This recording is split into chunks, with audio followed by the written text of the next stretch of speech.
In 1986, Run-DMC did a remix with a rock group, and it changed both hip-hop and rock forever. Lock in, y'all. Grown man bars.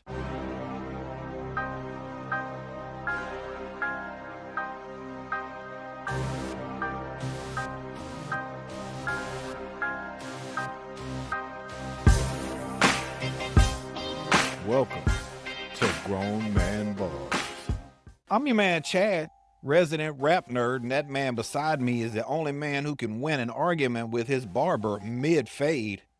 Big Absolute, what's buzzing, cousin? Oh, what's going down, dog? How's everything? He might be the only man that will try to have an argument with his barber mid-fade. I can take my own haircut if I need to.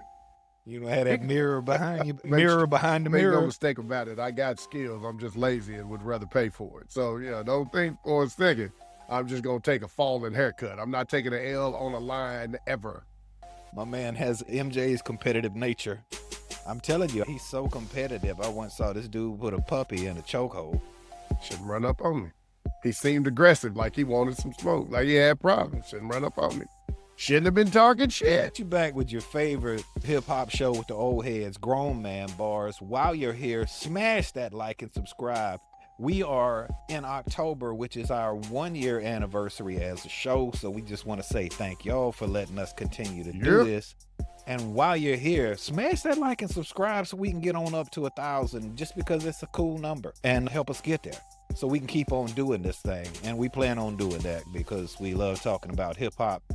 And we have opinions because we're old heads. We got opinions on every damn thing. Just know that I'm gonna say something. Mr. Johnson said I can say something. Hey, tonight we are going to talk about, well, mainly we're going to talk about one particular story with Run-DMC and Aerosmith that I teased there at the beginning, but we're going to talk about crossovers in rap in general, what they've meant for the industry, what some of them have been, what some of the best ones are, all that good shit that you lock into us for. But first, I'm going to warm up with something a little different. BA's favorite game, we're going to warm up with Book It or Cook It. Yeah, you see how excited he was when I said that? I could see the excitement in his face. I thought you hold it on the inside, your joy. You were keeping it on the inside. Most of these are related to crossovers. So, number one, Book It or Cook It. Hip-hop officially went mainstream the moment Run-DMC teamed up with Aerosmith. Cook it. Here's why I say cook it. Hip-hop didn't accept it. I mean, we did, but much, much later. I would mostly say that Aerosmith got a few spins from the culture, more so than the culture got any give a damn for Aerosmith. I do believe it opened an avenue and made it cool for other artists to do what they did. And I got one we're going to talk about much later, too, in the Absolute Truth, that I believe might have an argument for that. 1, 2. All right. Book it or cook it.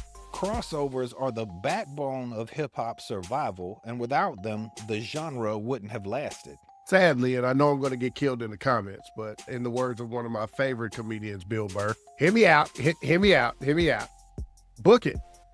You have to have a crossover audience. Now, people will say there are several MCs out there making good money, making good music, and they do not pander to a crossover audience.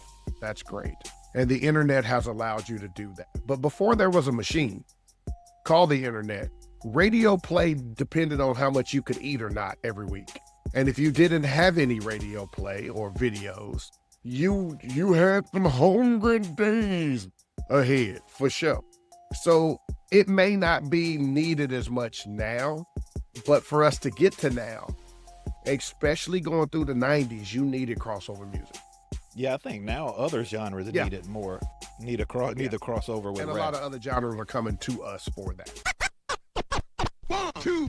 Book it or cook it. Today's collabs like Drake and Bad Bunny, Nicki and Ice Spice, Kanye and Daft Punk owe everything to Run-DMC and Aerosmith. Book it. And only there may be 3 other people that I felt like really blasted that door open. But again, you needed somebody cool to make it cool. And in the 80s, leather jackets and Adidas, whatever Run-DMC was doing was what we was doing, period.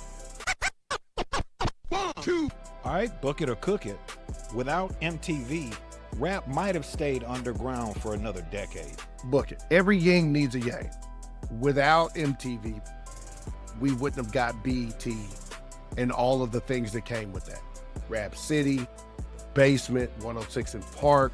You know, 106 in Park was just a better version of TRL. And so being able to have us go, wait a minute, don't take what we do and make your situation better. What we're gonna do is make a space for just us. And then we'll see about coming to see you. But again, without Yo MTV rap, we don't get a Rap City. So you have to crawl before you can walk. And MTV, as much as most people may hate to admit it, MTV finally came around, and some of the things they did for the culture was much needed and very helpful. If nothing else, it was proof of concept. We could fail. It was proof that, proof that it could sell. 1, 2. All right, last one, book it or cook it. Have a little fun with this one. The South never needed a crossover to blow. Outkast made the world come to them. I don't like the way you put that. Because the truth is, the one didn't exactly come to Outkast. What happened was Outkast created a third one. That sounds weird to say. What the South did was they didn't necessarily make a crossover audiences come to them. They didn't need it true. But what they did was they made the big boys come to them. They made the majors in the West come to them. The majors in the East come to them. Majors in other big cities like Houston and Miami come to them and search out a sound. And within that, they were able to go nationwide, not because they traveled it, because it came to them and took it back. All right, that is book it or cook it. That was just to get your brain and your opinions warmed up so you can already disagree with us right from the beginning and get you all pissed off. So you can hate listen to the rest of it. Hate watch. Hate. I hope all the bad things in life happen to you and only you. Here we go again. Let me move right along to one of my favorite parts. Let me set the stage. Walk This Way was originally written by Steven Tyler and Joe Perry and first recorded by Aerosmith in 1975 on their Toys in the Attic album. Over time, the opening drum guitar groove that they put together in the beginning of that song became popular in hip-hop circles. DJs and MCs would use that sample, especially around that time when they were working on a lot of breakbeat. We bridge this all together because the idea comes from one man, and we have said this man's name a lot when it comes to huge hits. BA, would you like to take a guess as to who might have had the idea to put this thing together? Are we referring to the Beard? We refer to him now as simply the Beard. Rick Rubin himself. By 1986, like BA said, Run-DMC was pretty much running things. They had already released Run-DMC in 84 and King of Rock in 85. They had plenty of credibility. But what was going on the other side, though, was Aerosmith was starting to slip a little bit. They had a great run in the 70s. But by the time they got to the 80s, they had some, let's say, substance abuse issues running through the group. They were, beefing as group members tend to do, especially when there are substance issues running through the group. And they were generally just their numbers were falling off. Life be lifing.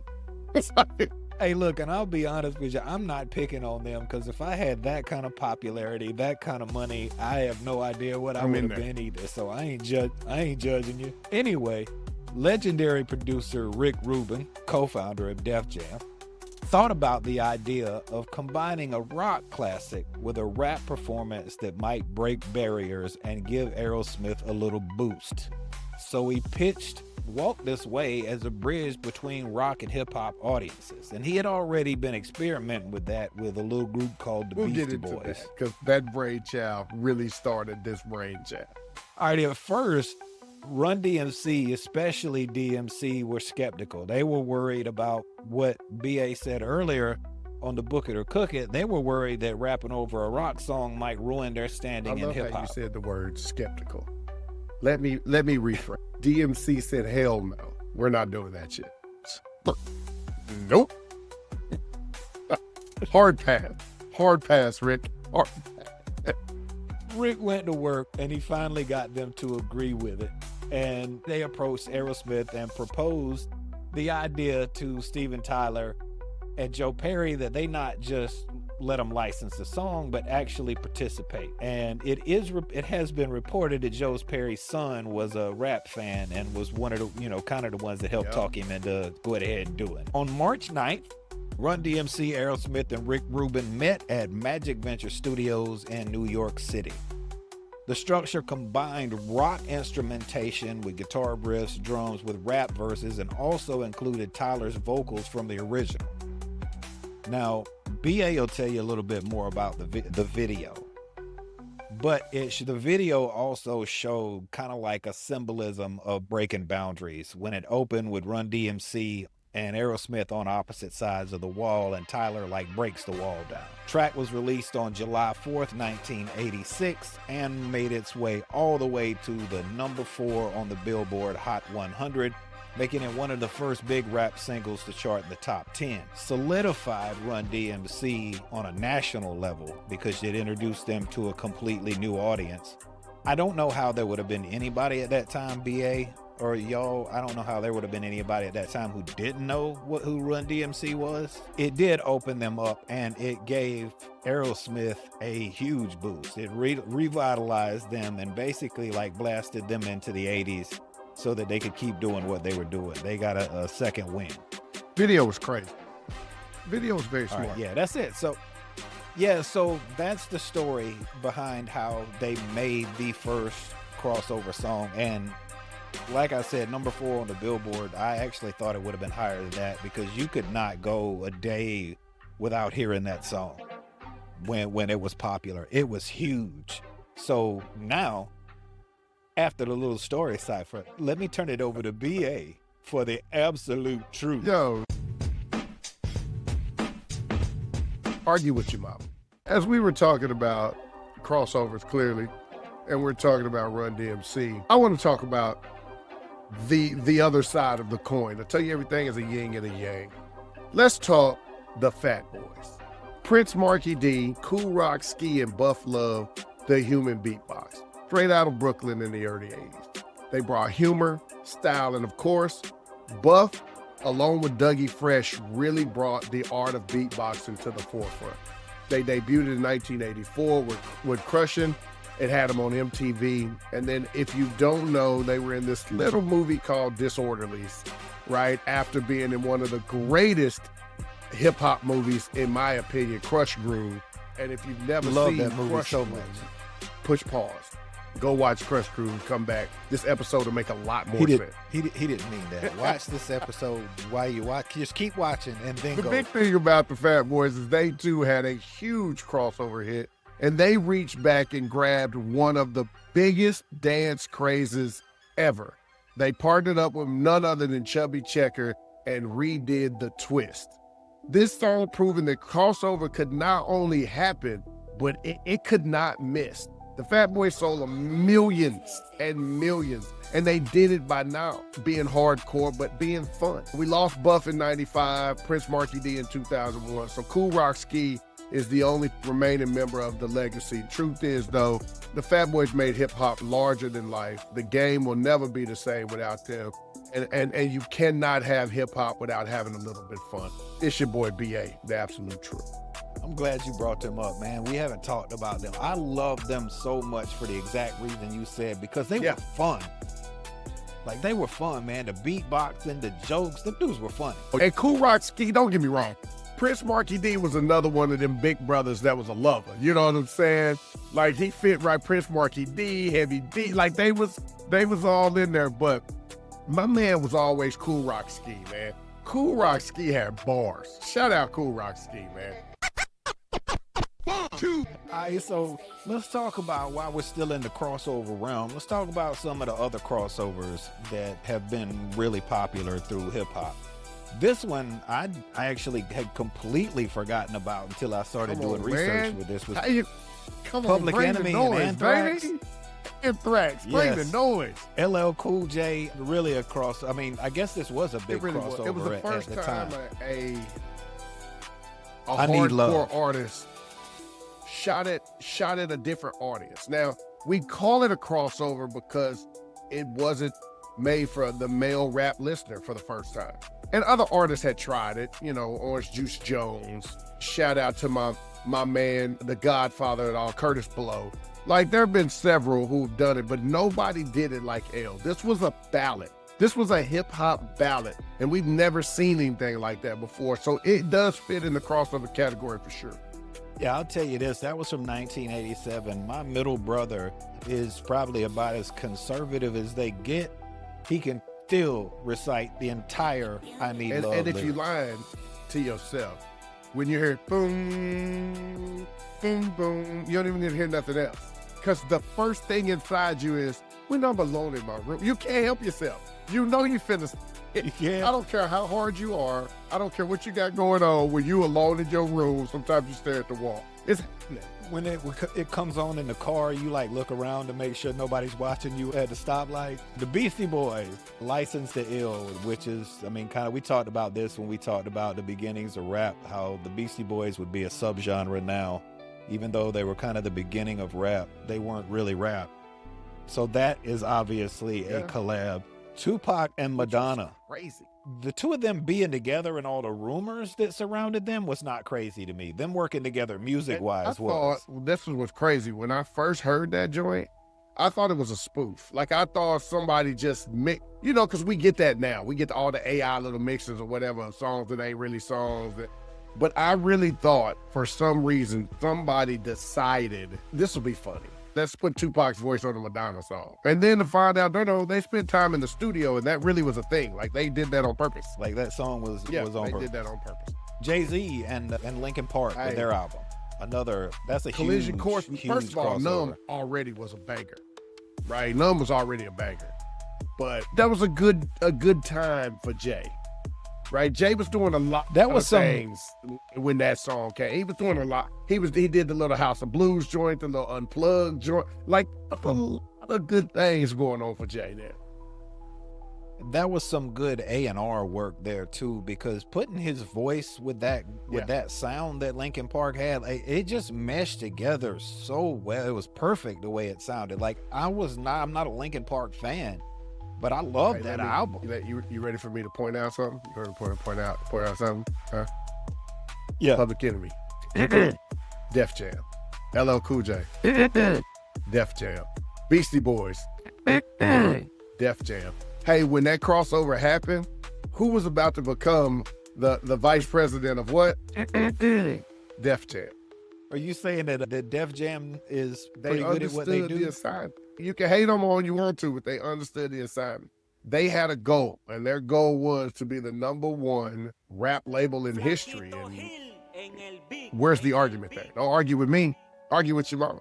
We got some current examples. I'm gonna try not to cringe as I read through Let these. me throw one in. Oh yeah, okay. Let me say the first one, because I will never say this other one. So I'm gonna jump the list real quick. Okay, go ahead. Hey, first of all, over and over again, was a banger. Like, that hit a little bit. I remember I was working at a radio, so another DJ that I knew working on a radio station told me, he said, man, people were calling in about that song so much. He said somebody called in and requested that song while it was playing. I was like, girl, it's playing right now. So if y'all don't know how spins work on the radio, you have 60-minute segments, and in 60 minutes, you have songs that are plugged to play basically every hour. One point in time, that song was plugged 3 spots an hour. At the beginning, the middle, again at the end, and then it started over. He ain't lying. That's ridiculous. That song was plugged more than the station identification was. Station identification, and if in case you guys don't know this, the reason they come on and give you the name of the station, they do it on the top of the hour and at the half hour, and that's because of a long time ago, some radio show that Orson Welles did scared the shit out of people, and they had to come up with this rule. But anyway, they thought it was real. They thought it was real. But But anyway, they do station identification on the hour and the half hour, and they were playing Nelly more than they were identifying the station. Shout out Nelly. A lot of hip hop fans No. gave that man flack in the beginning, but Nelly knew his lane. Nelly understood Always the had. assignment. Nelly knew what his lane was.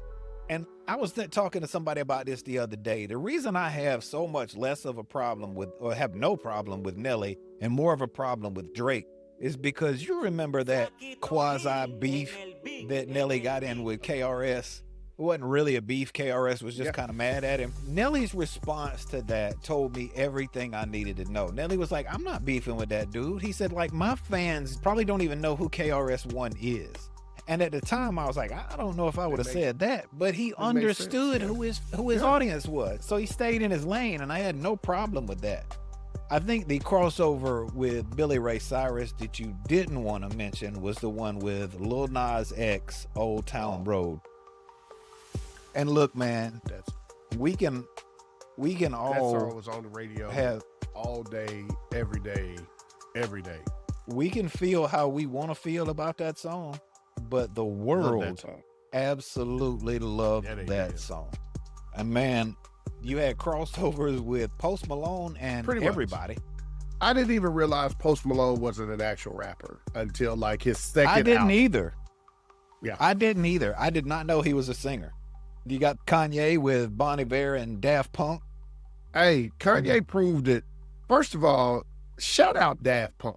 Daft Punk is somebody people just don't talk like, but let's keep it at that. That's a sound. That's a sound.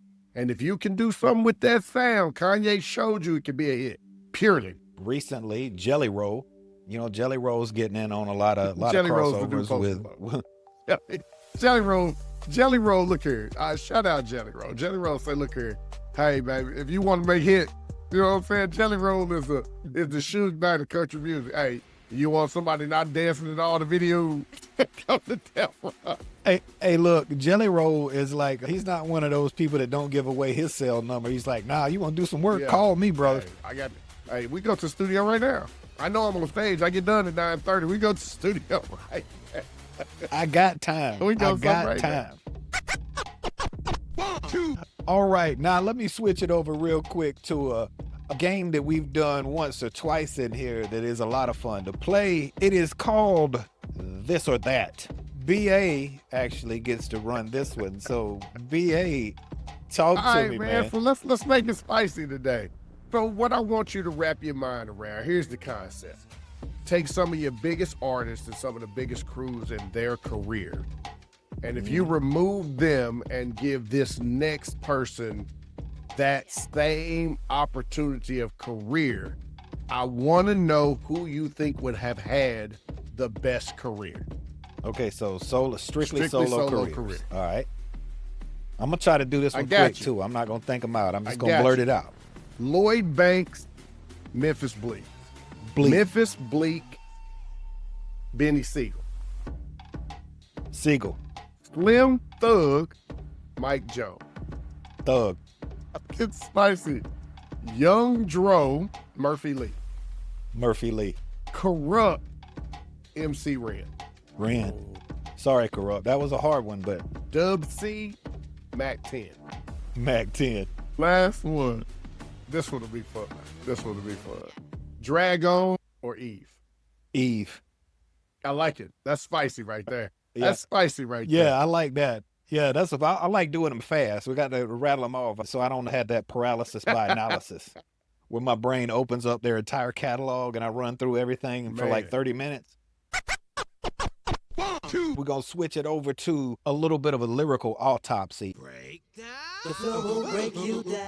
Oh, let's break it down. Since we started off in 1986, I'm going to stick with Run-DMC's Peter Piper. Greatest lyrical song, definitely of 86, but arguably of the decade of 19. I'm going to jump into this one right from the beginning. Now, Peter Piper picked peppers, but Run Rock rhymes. A lot of things going on there. Now, look, this is 1986. You are not going to get the overly complicated rhyme schemes that we have in 2025 because this was a much younger genre at the time. But there's still a lot going on with this. First, he starts it off like it's a nursery rhyme, but he's turning it into braggadocio. And the alliteration, I am so much of a fanboy for alliteration because it bounces off of each other. It's back to that phonic echoing that I talked about with Andre, is it bounces off of each other. And that's how you start it. Now, Peter Piper picked peppers, but Run Rock rhymes. It's a simple children's story, and it's genius because they're going to turn it into a rap storytelling, much like Slick Rick did. The technique is recontextualization. They're taking the context from that original nursery rhyme and turn it into something special. But the internal rhyme sticks with the alliteration when they go to Humpty Dumpty fell down. That's his hard time. Jack be nimble. What? Nimble. And he was quick. See, the alliteration still bounces around, but they're also stringing together classic nursery rhyme characters. And if you listen to the sound of the patterns, just nimble, nimble, quick, that's echoing that same sound over and over again. Then Mother Goose rocking rhymes and we're all in check. You think it's simple, but they're tying the fairy tale universe to hip hop. Goose rhymes check. It's called chain rhyming, where the end of one sound or one bar bleeds into the other. That's what they call chain. That's what we call chain rhyming. And this is all in 1986. Another thing that they did that was really cool, especially in 1986, was using Jam Master Jay in this, because they use his scratches and his sound effects from fairy tale like sound effects that is as much of a part of this song as any of the lyrics are. Jam Master Jay is as much a part of this song as anything else, and the integration of the DJ is part of the scheme. It created like the old three-man weave. MC1, MC2, DJ. And it's something I think, BA, you could speak to this too, but I think like why Raising Hell hit the suburbs, why they were able to hit suburbs, is because I think they were doing like a Trojan horse thing to me. Like they were taking these nursery rhymes, things that sounded like they were completely harmless, but they were doing grown-up things with them. And I think you can sneak these things into audiences and sneak your message into them. And I think that's part of the reason that they were able to get as big as they were. I mean, let's think about the album Raising Hell, right? It's an album that for some reason hip hop has forgotten, maybe until 1995, was easily top 10 as one of the most phonically put together albums up until that point. Let's think about the hits. You got Peter Piper, of course, and Walk This Way. But there was this little hood anthem about some shoes that happened to be on this same album. My Adidas was something different, right? Now, what people don't know, and I actually heard DMC tell this story a couple times, My Adidas was a diss record, but it wasn't to another artist. DMC heard a councilman, I believe, point out people in the neighborhood who weren't gonna do anything with their lives. They wasn't going nowhere. They had no dreams, aspirations, are gonna end up in jail. And the conversation basically went, those dudes over there with the sweatshirts on and those sneakers with no shoelaces in them, they're not gonna amount up anything. But when they did the song My Adidas, it was basically an FU to those city officials, which is why if you listen to the words, it says, I wear my sneakers, but I'm not a sneak. Little words like that, little lines like that, again, they seem very elementary. They pass by you, you don't think about it because you don't understand the context behind the bar. We use a lot of literary tricks in rap now. You know, and battle rap has really helped the average fan understand some of those tricks because they describe what they're doing. I'm punching, I'm name flipping, I'm rhyme scheming, whatever. But back then, storytelling was an art because it had substance. They didn't use a lot of metaphors as tricks.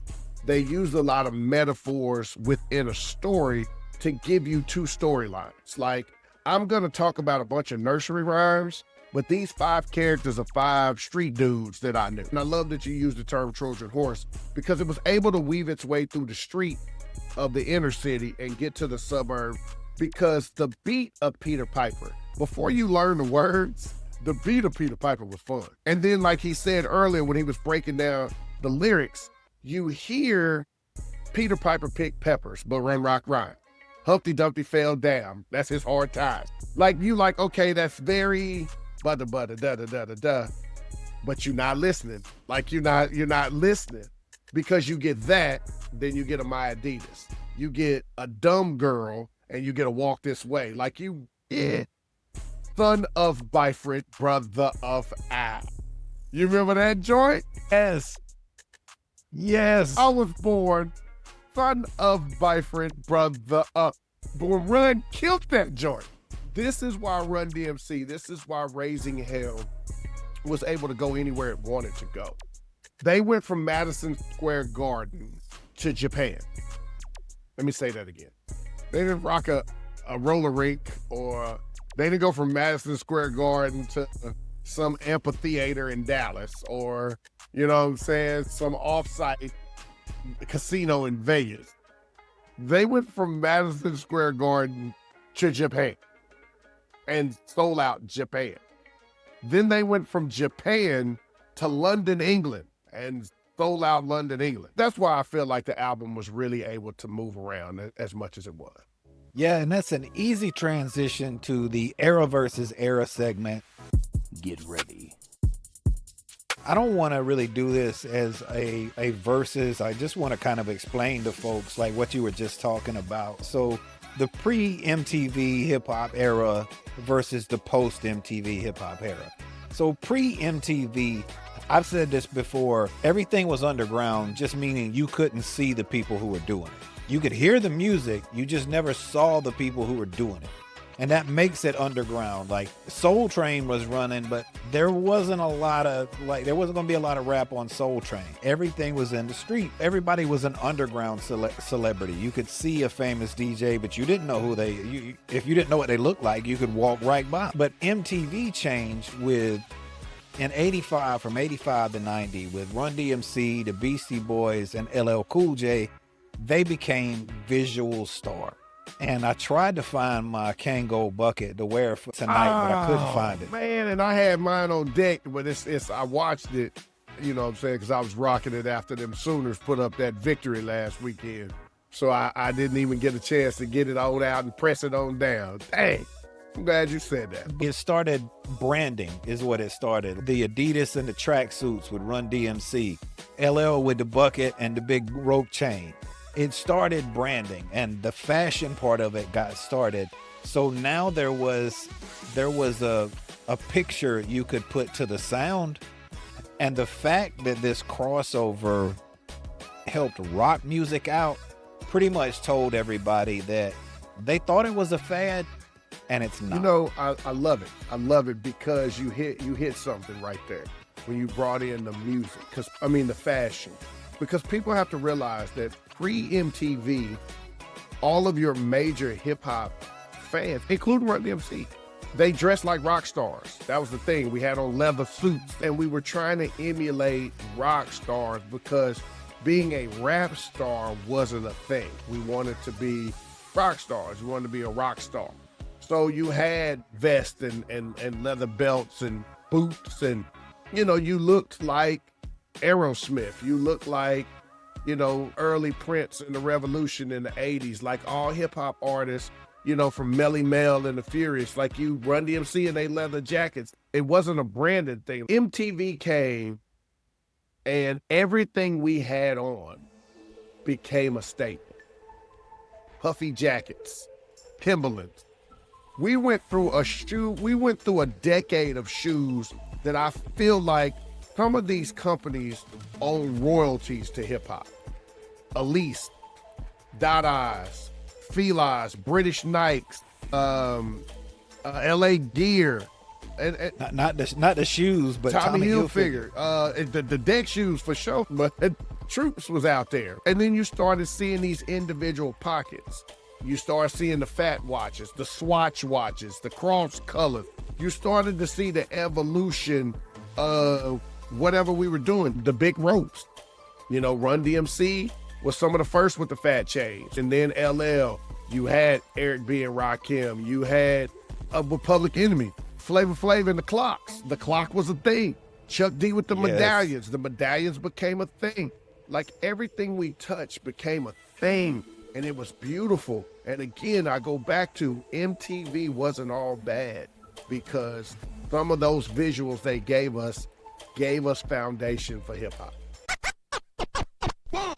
All right, let's switch over to the Sharp 5. Top five.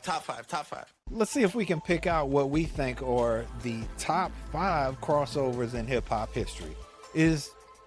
Actually, I guess you did make this argument. So is there argument for number 1 not being Walk This Way?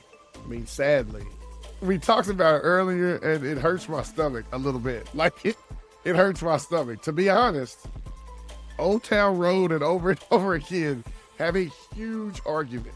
But of course, also one that's not on this list, but the Fat Boys with the Twist. Also, you guys don't understand how huge that was. That was a huge crossover record. But I'm gonna give you another one that's not on this list, but MC Hammer's Pray. Huge record, again, aimed at a different type of audience, and it got global recognition. I think without Walk This Way, we don't have the list. So by that definition, it probably is one. But I do believe Old Town Road and Over Again have a lot to say on that. I kind of agree with you on that too. Like, I think it's hard not to say Walk This Way just because of what it did.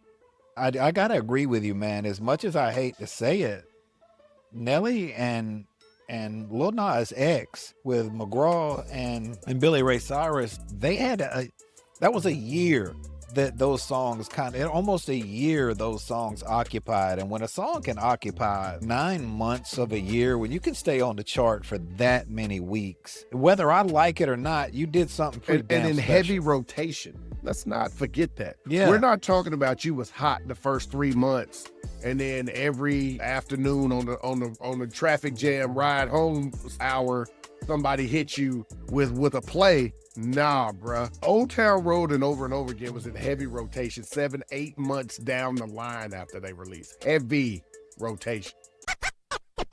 1, 2. All right, let me switch it up and move over to the Forgotten King of the Week. BA, I'm going to let you have this one because I know this is your era.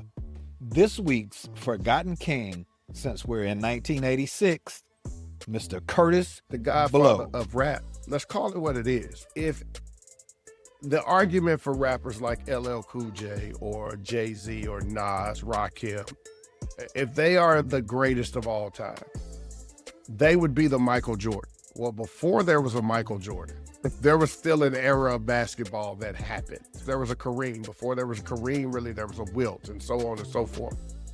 This is it. Curtis Blow first signed a major deal in 1979. He was part of a story.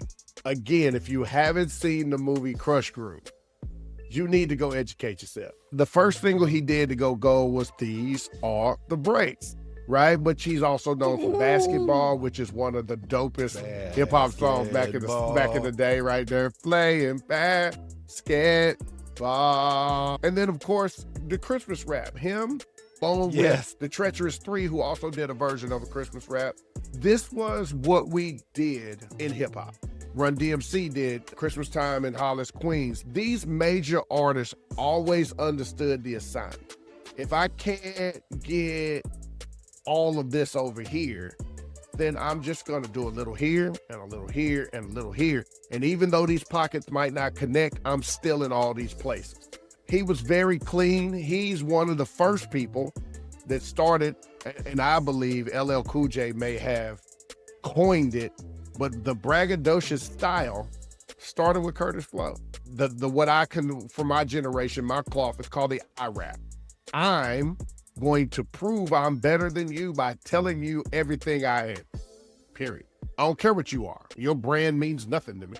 But he gets overlooked a lot because, again, he was older when his career took off. And by 83, 84, his style kind of were surpassed by your Run-DMCs And then, of course, the machine known as Def Jam going full throttle with LL, Beastie Boys, Slick Rick, EPMD, and Public Enemy, on and on and on. And then, boom. But Curtis Blow is always overlooked and should never be. I feel like Curtis Blow and Melly Mel should be in the same conversations as Bambaataa and Herc when we talk about how we got to where we got. Lyrically, if you're not talking about Melly Mel and you're not talking about Mo T, you're not talking about Busy Bee, Starsky Love, and of course, the man who really put us on the map, Curtis Blow, then you're just missing the boat. And that's it for the Forgotten King. Salute to the godfather of hip hop, Mr. Curtis Blow. Now we'll move on to a new segment that I'm calling What the Fuck?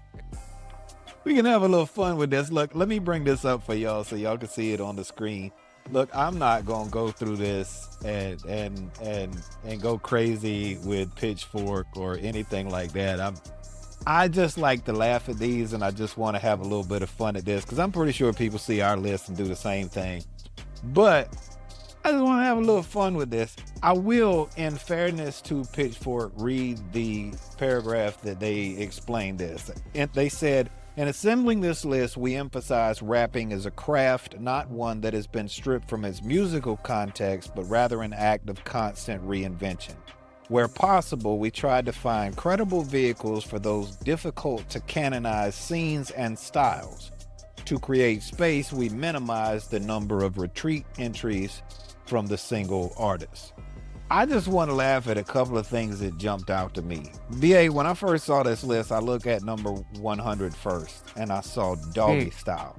And I thought, oh shit, you got Doggy Style at 100. You gonna have some crazy ass albums on this list. And that's not what I got. 99 albums better than Doggy Style. 99 better albums? Than Doggy Style. Isn't there? That's what you're saying to me. Isn't there a Cardi B album in here that's better? That's what you're saying to me. You're saying there's 99 albums better than Doggy Style. EP, Criminally Minded is at, hold on, it's in the 60s. And, okay, Rich Gang, The Tour, Part 1. Look here. Stop, because you're going to make me angry. You're going to make me angry. Because, first of all, in this same list, there's a Bad Bunny album. There's a Bad Bunny in this list. I'm not even mad at number 20. I just think that's the wrong De La Soul album to be there. Yeah, I thought the same thing too. I'm going to smack somebody. Again, we talked about this the other day. As far as New York goes, the Infamous, I've already said how I feel about the Infamous. But you mean to tell me the Infamous is a better album than the Miseducation? We're not even going to get to that other album she was a part of. We're not even going to talk about where that is. You telling me the Infamous was better than Illmatic? And you don't even like Illmatic. And you understand what we're talking about. Let's see how crazy that is. I just like having fun with this because I wonder if my first thought was, did y'all just like pick 100 albums and then let AI put them in order? I feel like this was a sticks pick kind of situation. I feel like you put in 200 artists and you said pick 100 and then hit random and then let it happen. Now, don't disrespect. There are great albums on here, but again, let me get it together. Let me get it together. First of all, I feel like, to be fair, I feel like the Pop Smoke album is too low, and here's my reference to that. If the Pop Smoke album is where it is, and you have the Chief Keef album where it is, there is a problem somewhere. The Chronic is in the 60s. Let's not talk about it. I do, look, shout out to whoever did this list, though, because there is one underrated album on here that I feel like a lot of people don't give no love to. Mac, Shell Shocked was a dope-ass album. That's fair. Right? That was a dope-ass album. So I'm happy to see Mac make the list. Hey, and as much as I love 400 Degrees, it does not belong anywhere near All Eyes on Me. Don't get me wrong. I love that album. I love it. That's one of my favorite albums. Best album. It is, but it does not belong anywhere near All Eyes on Me. It shouldn't be that close. I'm sorry, I loved you, but no, sir. No, I disagree. I just wanted to have fun with that. But now, let's move to the news. Breaking news. Just gonna be on this one quick, because this ain't the kind of thing we talk about a lot on this show, but Sean Diddy Combs has been sentenced to 50 months in prison, in federal prison, after being convicted of prostitution-related charges involving freak-offs under the Mann Act. He was acquitted of the more serious charges of racketeering and trafficking. B.A., you have a question? I was always taught to raise your hand when you had a question.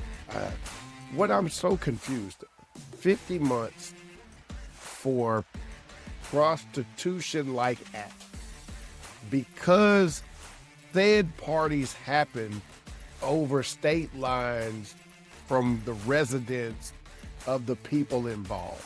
Now, I wouldn't have a problem with that, except, I don't know if y'all know this, but here in America, there's this little place called Las Vegas.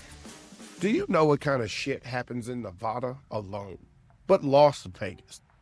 Do you know that in the state of Nevada, they have legal brothels? And do you know most of the women and or the customers aren't from the state of Nevada? It is a little odd. It is a little odd. It is that was the hill they chose to stand on. That was crazy to me. It was, we got to get you for something. All right. That Continue. was just. In other news, Nas and Dr. Dre co-hosted a steakhouse grand opening in Las Vegas.